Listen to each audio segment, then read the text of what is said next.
Manuel Zelaya, ¿no? Un gran amigo mío, compañero de la facultad, licenciado en Relaciones Internacionales por la Universidad Católica de Córdoba y maestrando en Relaciones Internacionales por la Universidad Nacional de Córdoba. Él ha vivido en la India, ha trabajado en la India y lo que les he compartido off the record, ¿no? Es que ha ido con un ojo observador a la India, así que viene con muchas conclusiones, muchos detalles que nos va a compartir ahora.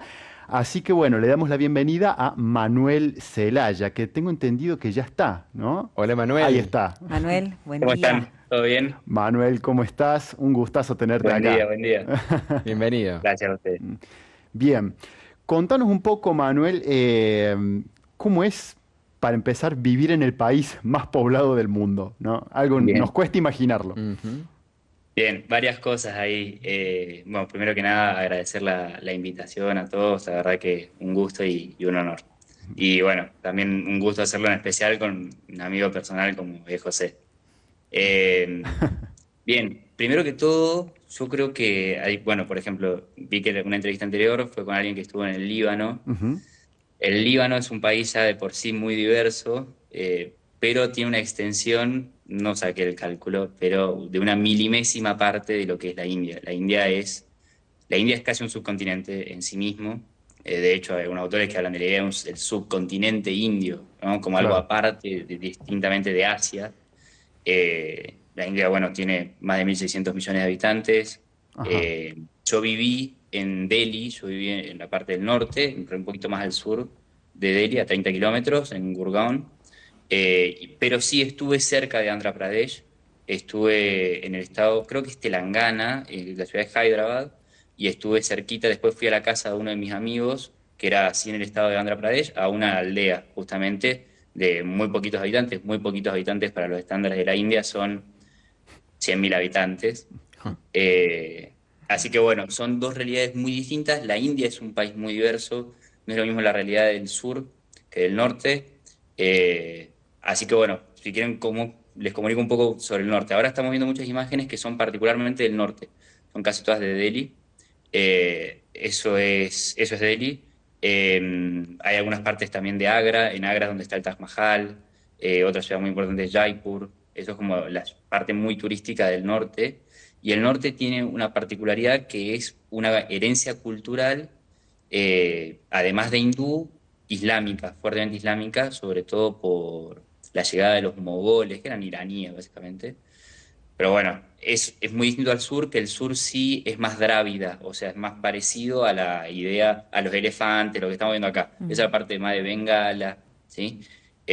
Los templos con ídolos, no en el sentido bíblico, sino los ídolos como las figuras, ¿sí? Que a veces asociamos a la India, esos templos con muchas figuritas pegadas, Ujú. con escalones. Bueno, eso es Mm. más del sur.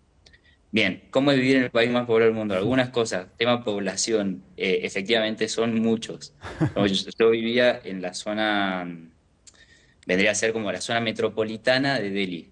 O sea, Delhi y otras varias ciudades satélites, en un margen de aproximadamente 50 kilómetros, vivían 35 millones de personas, Mm. ¿no? O En una sea, ciudad, más de la mitad de 35 la población de millones de personas. Argentina. Claro, más de la mitad. Sí, es una locura. Y bueno, Andhra Pradesh, ahora no revisé el dato, pero si no me equivoco, la población de Andhra debe estar arriba de los 50 millones, una provincia, y cerquita de Delhi, del estado de Delhi y Haryana, que era donde vivía yo, al sur está Uttar Pradesh. El último dato que vi de Uttar Pradesh es que tiene 180 millones de habitantes, un estado, ¿no? O O sea, sea, una más de tres provincia veces con la Argentina. 180 millones de habitantes. Sí, es una locura. Claro, Y bueno, eso se ve, esa es la polución habitual de la India, claro. así todo brumoso, no es porque hay niebla, o capaz que sí de días que también hay niebla, pero es polución. Mm. Y justamente Delhi tiene la particularidad de que está en un pozo. Ah, Yo llegué en invierno es una época en donde prenden fuego los campos, ya sembrados, los prenden fuego para después resembrar. Entonces es la época con más polución de todo el año y literalmente yo salí una noche que era un festival muy importante, el Festival de Diwali, que es en noviembre, es uno de los festivales, de los dos, tres más importantes de la India. y literalmente no veía a 50 metros. Y a 50 metros tenía la India Gate, que mide 80 metros de altura, Qué y no la veía. bárbaro. Qué increíble. Entonces, bueno, uno un poco vive en Sí, sí, eso, sí. el tumulto, el ruido, motos. Si acá en Córdoba nos quejamos de las motos, Allá es allá es terrible. una locura. Claro. Sí, porque no, bueno, hay muchos autos que no usan espejo retrovisor directamente, no lo tienen, no es que no lo ven, Claro. no lo tienen, las motos tampoco, y literalmente cuando van a hacer un sobrepaso, alguna maniobra, tocan la bocina y hay un nivel de coordinación que yo no entiendo cómo funciona, pero no chocan. Yo vi un solo choque en 6 meses Mira, y yo temía por mi vida, yo me iba en moto al trabajo y yo llegaba con la adrenalina a tope porque Claro. era toda esa experiencia cercana al abismo, la verdad. Así que bueno, eso como un poquito así Bien. introductorio. Bueno, Manuel, además de Nueva Delhi, ¿has visto otras ciudades? ¿Qué sería una característica común o cuáles serían aquellos datos que te llamaron la atención en general de la sociedad de mm, vivir en las ciudades en la India? Bien, varias cosas. Bueno, yo creo que el ruido es un El dato. La ruido. cantidad de gente es abismal. Bueno, en las calles, por ejemplo, salvo en la aldea a la que fue un casamiento de una prima de un amigo, tenés que ir por tu carril, es como en los autos. Tenés que ir, ellos manejan por la izquierda, como los británicos. Tenés que ir por tu carril porque si no la gente te choca y te choca, ajá, literalmente te choca. Eso, bueno, gente. Después, otra característica también creo que es la desigualdad. Mm. mm, En la India está muy marcada la desigualdad por varias razones que tienen que ver un poco con la tradición histórica del país. Acá no me voy a poner muy denso, pero sí ellos tienen un sistema de castas que sigue vigente, ujú, más allá de que entre los jóvenes supuestamente cada vez le prestan menos atención. Yo trabajaba en un ambiente donde éramos todos jóvenes, salvo los jefes, éramos todos entre 25 y 30 años, y ellos mismos te decían, y vivía en una residencia con también toda gente de la India. Y ellos mismos te decían, no, para nosotros las castas hoy no son tan relevantes, no le prestamos tanta atención a eso, hay más movilidad social. Igual yo soy de una casta alta, o sea, mm, todo eso lo decían enmarcado en un contexto en donde seguía siendo representativo el tema. Y esa desigualdad, digamos que desde ese punto de vista vendría a ser sociocultural, en lo económico también está muy marcada. Yo vivía en una de las ciudades más ricas de la India, ajá, Gurgaon. Yo me fui allá pensando encontrarme con algo similar a lo que uno vive acá y no, ujú, no, porque es constantemente encontrar la opulencia, porque es opulencia, mucho dinero, shoppings gigantescos que yo vi en Buenos Aires nomás, y salí de ahí y tenés una choza, ajá, tenés gente ujú. durmiendo abajo un puente, tenés gente durmiendo en las estaciones de trenes, El tema de la todo presencia junto. de las vacas, Manuel, Sí, en las calles, no sé si también es sí, algo sí, para sí. destacar, ¿no? Sí, sí, bueno, eso era lo otro que incluso entre los jóvenes, cosa particular hoy por hoy, el sentimiento religioso está muy presente. Atraviesa la vida de las personas la religión, sea la religión que sea. Ujú, La gran mayoría son hindúes, eh, por marcada diferencia, salvo en algunos estados en donde está un poco más repartido entre musulmanes e hindúes. Pero sí, efectivamente, las creencias religiosas están muy marcadas y es un tema muy delicado. De ajá, hecho, yo soy católico y yo fui, le dije que yo era católico y generaba cierta incomodidad, ajá, Mira. aunque había otros que eran un poco más abiertos, que de hecho yo fui con gente a misa, chicos que eran hindúes, me dijeron, yo quiero saber cómo es la misa, bueno, vamos, bueno, vamos. ¿Qué? Pero, así como un comentario al margen, el tema de las vacas, primero, efectivamente, las vacas están en medio de la calle, se tiró una vaca en la calle y rezá para pasar, porque hasta que la vaca no se levanta, nadie la corre, digamos. Sí. La gente la peina a la vaca en el medio de la calle ajá, y le hace trenzas. Y yo fui muy desafortunado, un comentario que hice, pues yo les conté que comíamos carne, acá carne de vaca, ah, No. y sí, y no les gustó en lo más mínimo. yo lo dije jocosamente, pero ahí te das cuenta de la relevancia del elemento religioso. Esa fue mi conclusión. Claro. Acá somos una sociedad muy secular, en donde lo religioso es algo que hacemos en privado muchas veces, pero en última instancia tratamos como de diferenciar la creencia de una persona con cómo me afecta a mí, ¿no? Allá no. Allá verdaderamente hay una expresión pública de la religión que también genera una forma de vida muy Bien. distinta. Manuel, justamente eso, la religión tiene que ver de alguna manera con esta dolorosa situación de desigualdad. ¿Se puede establecer algún vínculo respecto a eso? Lo de las vacas, uno ahí ya también lo va entendiendo y el estilo de vida. Pero esta realidad de desigualdad, ¿tiene que ver también con esto?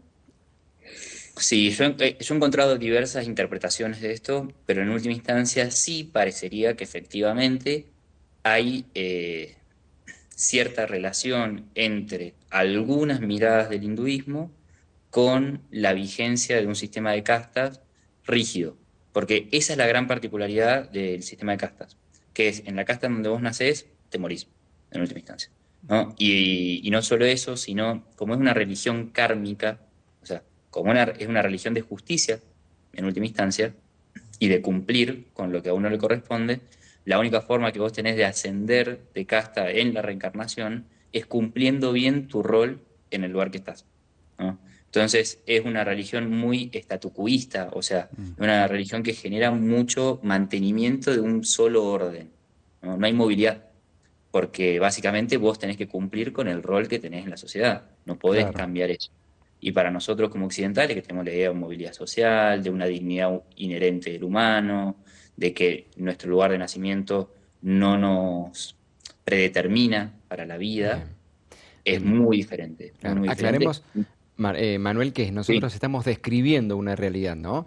Tanto lo que nos sí, contás sí, vos sí. con las preguntas. Ujú. Simplemente estamos dando un pantallazo y un panorama lo más objetivamente posible basado en las experiencias. Sí, yo desde ese lado, de hecho, trato de ser muy respetuoso, porque entiendo también que hay algunas cosas de la gente hindú que yo conocí, amigos míos, la verdad, al día de hoy, yo sigo en contacto con varios de ellos, que me parecen muy ricas y que creo que nosotros como occidentales las hemos perdido. Ellos tienen Ujú. una valoración de la familia gigantesca. Ah, Ellos tienen, por ejemplo, muchos viven como en familias en conjunto, joint families, que es donde viven abuelos, tíos, primos, todos juntos en una casa. Y yo una vez le pregunté como cuál era el fundamento de Ujú. lo que ellos, por qué ellos vivían así, y era porque tu familia siempre te va a cuidar. ah. Y verdaderamente a uno eso lo enternece, Qué porque lindo. decís, Sí, qué buen qué valor, hermoso, ¿no? ¿sí? Sí, sí, Sí, sí. sí, ya lo creo. Qué lindo, ¿no? Sí, sí, Escuchar cómo, aprender, ¿no? De estas sí. realidades. Manuel, en este contexto que estás describiendo, ¿cómo es la situación del cristianismo y la iglesia, ¿no? Vos recién dijiste eh, que fueron a misa con vos por curiosidad, ¿no? ¿Cómo es la Bien. convivencia con el cristianismo, con la Mm, iglesia, con las comunidades cristianas? Bien, bueno, ahí hago un comentario previo sobre cómo funciona la religión hindú como A en ver. algunos de sus fundamentos. Solamente la idea del karma, porque es importante. Hoy en día está como muy de moda entre nosotros la idea del karma. Ajá. La idea del karma es muy difícil de conciliarla con el cristianismo porque implica justicia. Es una retribución por lo que vos haces. Ujú. Si vos haces las cosas bien, y de hecho a mí varias veces me repitieron esa frase allá en la India, mis amigos. Al que hace las cosas bien, le va bien, al que hace las cosas mal, le va mal, ¿no? Ah. Eso, me acuerdo una vuelta, fuimos a misa con uno de mis amigos y a la vuelta empezamos, él me tira esa frase y yo Ujú. le digo, sí, pero también existe la gracia de Dios. O sea, Dios no nos recompensa solamente por nuestros actos, nos recompensa porque nos ama. Y en Ujú. última instancia no es tan importante lo que hacemos como lo que somos, ¿no? Entonces, esa parte yo veo que ahí hay una diferencia muy grande entre las dos Claro, religiones, ¿no? ujú. Muy difícil de conciliar en última instancia porque los fundamentos son diferentes. claro. Bien, ¿cómo es la situación de los cristianos? Personalmente yo no tuve ningún problema, Ujú. salvo sí la gente que es muy hindú, sobre todo tuve eso, no la experiencia con musulmanes, pero los musulmanes eran muy pocos, así que no tuve esa experiencia. Eh, Cuando son muy muy religiosos tienen como cierta incomodidad con que uno exprese su fe. Ah, De hecho, hay algunos casos, no donde yo vivía, pero sí de persecución hacia otras religiones, ajá. entre ellos a los cristianos, pero también a los musulmanes. Y bueno, son conocidos algunos casos de linchamientos que han habido con personas que se sabía que habían comido cerdo o búfalo y literalmente los persiguieron y el gobierno no hizo nada, ¿no? Ujú. Mm, Para impedirlo.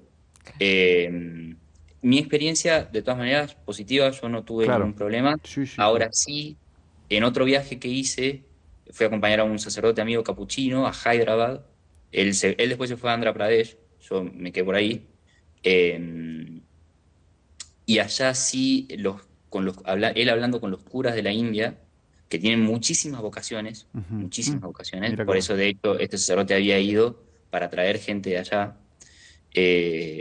Ellos te decían que algunos vivían como medio en guetos cristianos, no me dijo el término, pero es más o menos la Mm, idea, como guetos cristianos, porque como las tradiciones son distintas, hay algunas cosas que ellos hacen habitualmente que la religión hindú no permite. Por ejemplo, cocinar carne, mm, así sea pollo, no necesariamente carne de vaca.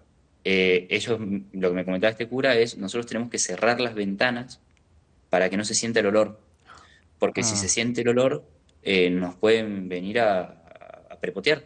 claro, Entonces, ahí sí vemos que las religiones generan distintas formas de vida y esas distintas formas de vida, a veces, no siempre, pero a veces coalición, ¿no? claro. Y colisión, perdón. Ujú. sí, sí, sí. Así que bueno, de nuevo, mi caso, Sí, nada, sí, pero sí. sí hay casos.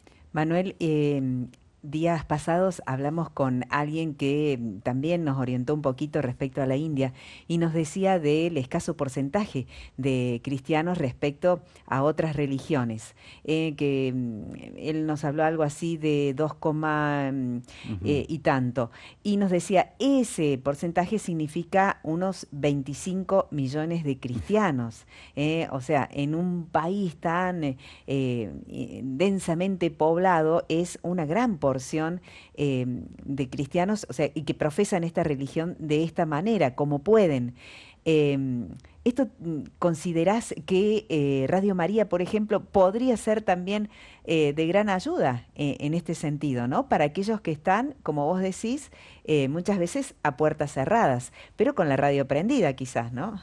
Ujú, totalmente. De hecho, sí creo que la religión católica en particular, al ser una religión sacramental, donde con mucho rito, con presencia, yo vi poca gente ir a ritos.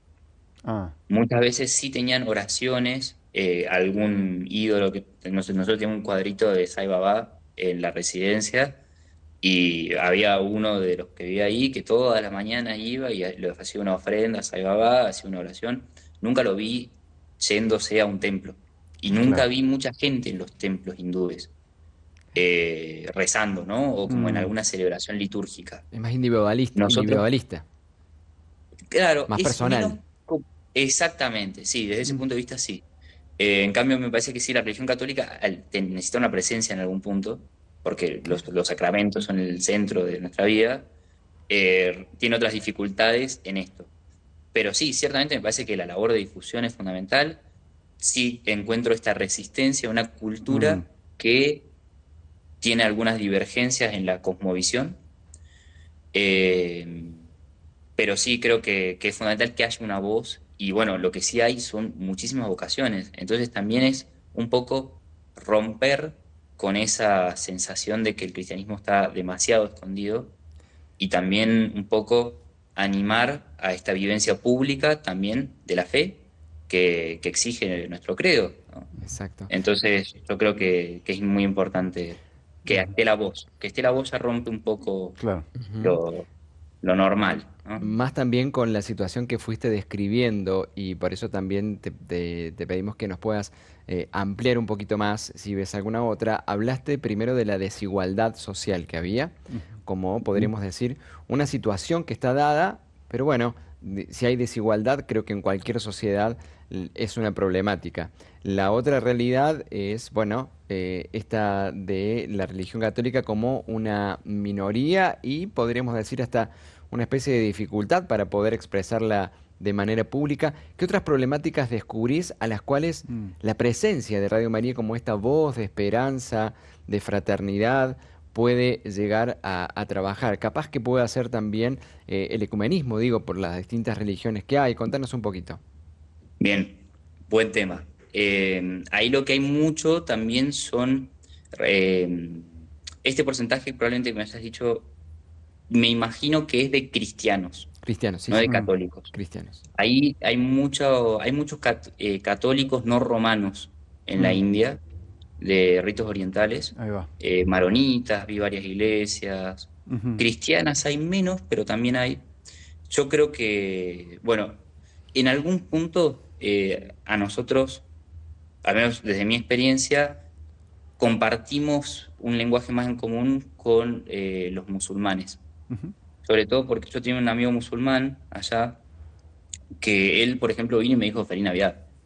Y como reconociendo también la importancia de las festividades cristianas, porque justamente hay al menos una tradición abrahámica en común, Ujú. ¿no?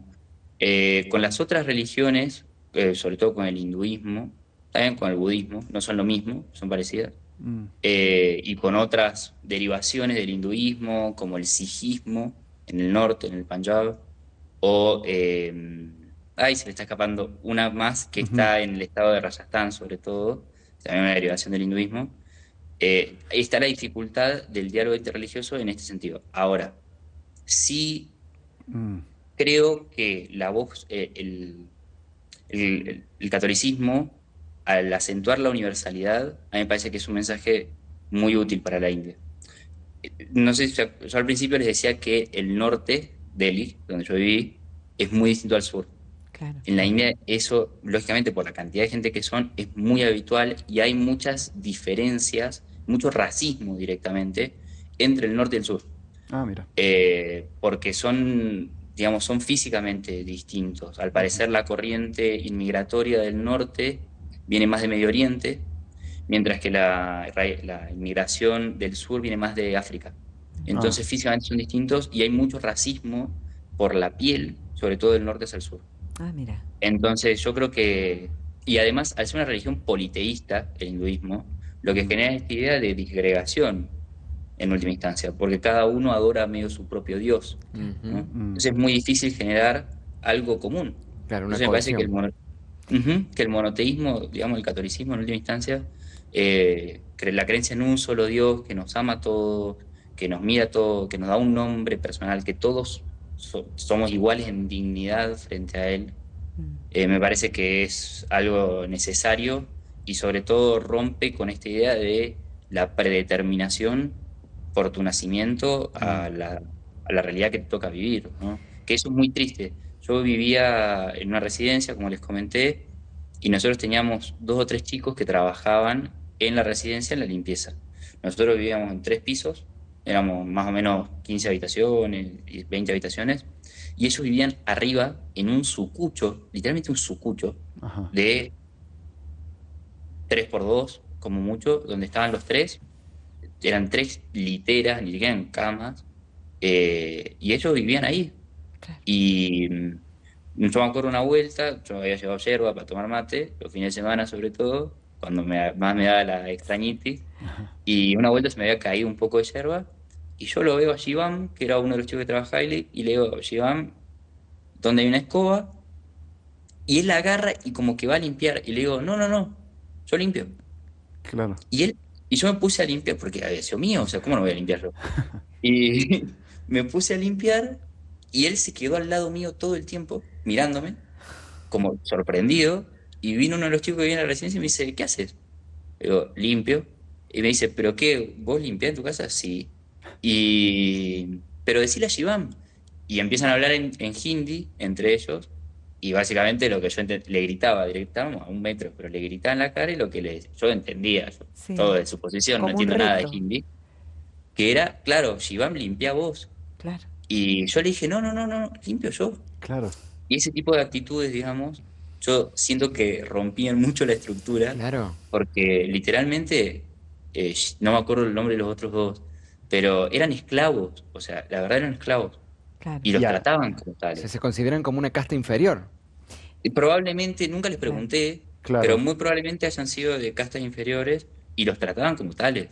Y a nosotros, creo que, no sé, habrá gente que no, pero nuestra cultura no promociona ese Mm, tipo de Claro. conductas, ¿no? No las premia. claro. Aquí un oyente nos recuerda a la Madre Teresa de Calcuta y Ujú. cómo habrá roto esquemas también la Madre Teresa allí, ¿no? Mm, Totalmente, Con tantas totalmente, porque la Madre enseñanzas. Teresa, de hecho, trabajaba con los Dalit. Los Dalit son los intocables. ah, Literal, o sea, son la casta más baja. Básicamente no son una casta, porque no son personas. Ah, los pobres de los más pobres. Y ¿Cómo es, literalmente los pobres, los más pobres. cómo es Y el nombre, ellos Manuel? directamente, los Dalit. Los Dalit. Ajá. Ujú. Y viven en zonas apartadas de las ciudades. O sea, tienen barrios de Dalits, porque no hay mezcla, ¿no? O sea, como Entre si ellos. fueran los leprosos de la época de Jesús. Exactamente, Mm, literalmente los intocables. Y la Madre Teresa trabajaba con ellos, y no solo con ellos, sino que los asistía en el momento de su muerte. Que también para ellos, pensemos, estamos pensando en una religión que cree en la reencarnación, brindarle un trato distinto en esa cercanía a la muerte también implicaba un shock muy grande. claro. Yo no tuve la experiencia de ingresar a una slum. Las slums son como las villas miserias de ellos, eh, pero sí he pasado por barrios muy pobres, mismo que la India en general, salvo cuando uno llega a esos centros, grandes urbes y las zonas como comerciales de esos lugares, el resto es ese nivel de pobreza, es lo que nosotros imaginaríamos como Miseria, un barrio marginal, claro. pero es común. Ahora, para mí eso ya era en algunas cosas una cosa no digna, ¿no? Una vida no digna, Claro. ni me puedo imaginar lo que es ir más profundo todavía, ¿no? Ujú. Ujú. Una verdadera lugar donde parece que Dios no está. Y ahí, al menos sí en mi experiencia de ver algunas situaciones de desigualdad y de injusticia muy graves allá, como esto mismo que les comentaba en la residencia, donde yo Mm, estaba muy cómodo Mm, y teníamos estas personas, eh, creo que también viene bien sí, sí, Mm, chocarse con sí. la realidad, Esa frase que porque, dijiste la he escuchado en alguien que ha ido a Nueva Delhi, que ajá, ¿dónde está Dios? Empiezan a preguntar, ¿no? ujú. Porque se ven situaciones, un choque cultural muy grande. sí, sí, sí, sí. sí, sí, sí, sí, bueno, lo mismo que yo les decía, yo me fui a la parte más desarrollada de la India Mm, y yo llegué y estaba completamente en shock. Yo digo, ¿qué hago acá? Me quedan 6 meses viviendo en este lugar. claro. ¿Quién me mandó a venir? Claro. Porque había roto totalmente mi expectativa de un lugar que yo digo, más o menos desarrollado. No, Sí, Claro. son, son burbujas, literalmente sí. burbujas y no hay contacto, ¿no? Son realidades tan distintas que casi que no hay ni responsabilidad en las personas que están en esa burbuja porque en su cabeza no entra la posibilidad de entrar en contacto con gente inferior, Claro. literalmente gente inferior para ellos. José, Claro. Sí. Sí, eso te iba a preguntar, Manuel. Los grandes analistas, ¿no? De la geopolítica hablan de la India ya como una de las grandes potencias que juega en la cancha de los grandes, digamos, que se sienta en la mesa de los grandes, no sé si a la par, pero con Estados Unidos, con China, con Rusia, ¿no? Eh, y cuando te das vuelta y mirás estas situaciones, no las ves en Estados Unidos, en China y en Rusia. ¿Es India una superpotencia? ¿Cómo se la puede clasificar como tal? Hay analistas que dicen que sí, otros que no. ¿Qué opinas vos? El tema de India como superpotencia. Yo no me lo creo. Ah, Sí creo que hay algunos factores con los sí, cuales podemos decir que la India ciertamente es un país a tener en cuenta. claro. Ellos, en su filosofía política, cuando uno lee a los autores indios no hindúes, ¿no? Ujú, Porque hindúes son los que profesan una religión y de hecho si vos decís indio, los musulmanes se ofenden, porque te dicen, che, claro, yo no soy hindú, yo soy indio, pero soy musulmán. claro. Eso es un detalle ahí. Ellos te plantean la idea de India como un Vishvaguru, es el término en hindi, que es como gurú, como maestro del mundo. ¿En Bien. qué? En lo ético. Con todo lo que yo le estoy diciendo, ¿no? Sí, Ujú. sí. Pero sí, la India, digamos, lo que muchas veces ha planteado, esta idea de un lugar de diferencias, de reconciliación de esas diferencias. De hecho, si vemos todos el contenido de promoción de la India turístico, siempre está la idea de Incredible India, como la India increíble, con esta diversidad. Son, la verdad, a mí me pareció que es una sociedad bastante heterogénea en algunas cosas y es muy difícil que un país tan heterogéneo Sí, pueda tener una dirección concreta en política exterior, en lo que sea, porque son grupos con intereses muy distintos y con forma de ver el mundo muy distintos. claro, Entonces es muy difícil reconciliarlos, salvo con un gobierno muy fuerte, claro. ¿no?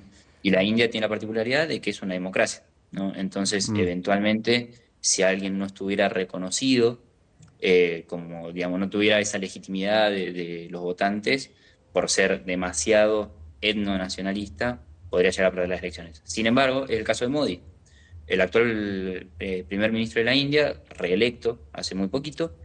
Él es un nacionalista hindú y él está promoviendo la idea de una nación india hindú. mm, Entonces, desde ese punto, se están intensificando las persecuciones a los grupos no hindúes. Eh, Hay algunas dificultades en eso, en el otorgamiento de la ciudadanía a cristianos y a musulmanes. Esto fue mira. hace unos años, pero sigue vigente el mismo tema.